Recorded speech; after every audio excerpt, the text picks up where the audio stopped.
Right, well now that Joe's come back to the toilet and didn't like I'm finished. Right, it's nice to see a few faces here, well apart from Benny of course, and thanks to Jo for her role in helping to organise this, and it's always good to discover another little lovely pub tucked away in London. And I'm going to read a few poems now, and my first poem is called "The Moment You Started to Wee, I Felt I Had to Go." I chanced upon you, a new face at work, alone in the company canteen. You just started, seated already, while I stood. I asked if I could join you. You said of course I could. I was in. At least I was in with a chance. It was a crucial time. A few short minutes when I might find out who this mystery woman was and what she was about. Already regretting my choice of spaghetti, I feared being tongue-tied, but the two of us got chatting. Quite the conversationalist. Intelligent, good-looking, good listener. You weren't so bad either. Even the spaghetti was going well. I twirled it carefully, twisting you around my fork, imagining reeling you in with a pasta with soup.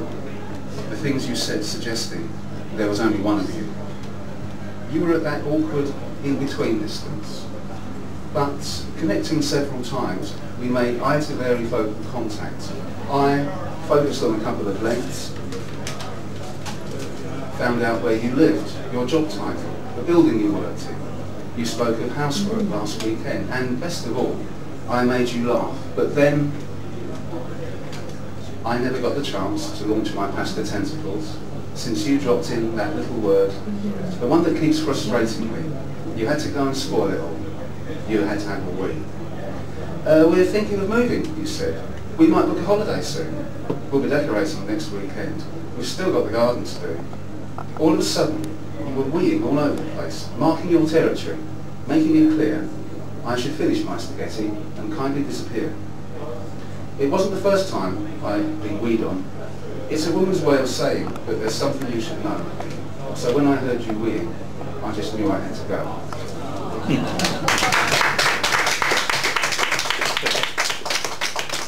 Thank you. In a somewhat different vein then, I hope that hasn't set the tone for the whole evening.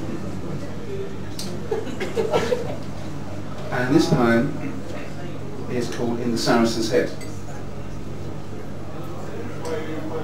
Over an early evening pint, under a crescent moon, the face of Islam came to light in the depth of the afternoon. In the depth of the afternoon it came by the spark of an open hearth, as I read of the history behind the name that tempted me in from the dark.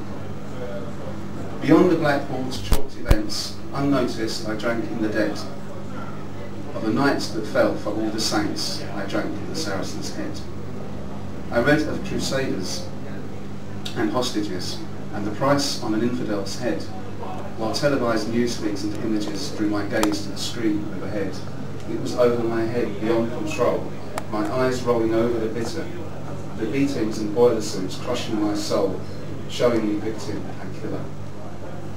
Leaving beheadings and bombings behind, and cries of Allah Akbar, I looked to the heavens, scanning the sky, beyond the moon, past my heart, with no real hope, but still I stood, the breeze across my upturned face, beneath the creaking pub sign's moans, and all I did was all I could, within the captive world of bars.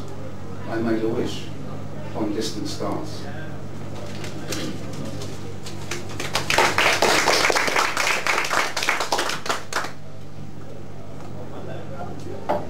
Okay, well, I wrote that last poem last winter, and this next poem, which is in fact the only one that's not on UKAlive, but it hopefully will be tomorrow because I subbed it last night. And it's about another little experience I had in January this year, and it's called Oxford Street Blues. Threadbarely audible, the used-up man with tired eyes stood outside, but went unnoticed in the Bedlam thoroughfare, where chaos surged the pavements and, on the choking diesel road, wailing sirens hurtled through, the sound of taxis ticking round and squeaking brakes of double-deckers, just another shopfront beggar.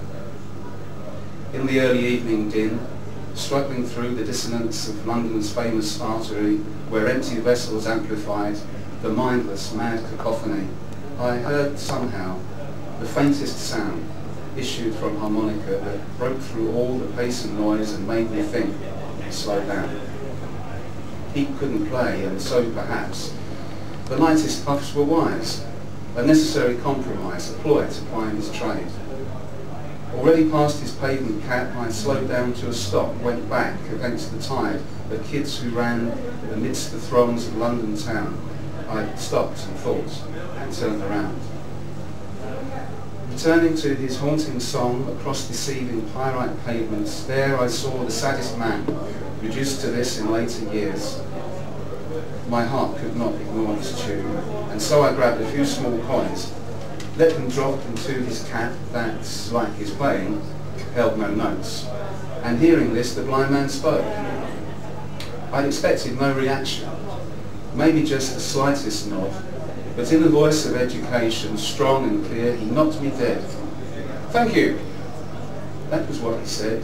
To me, it hid whatever tale accompanied the winter sails, and suddenly a spark of life pierced the January gloom.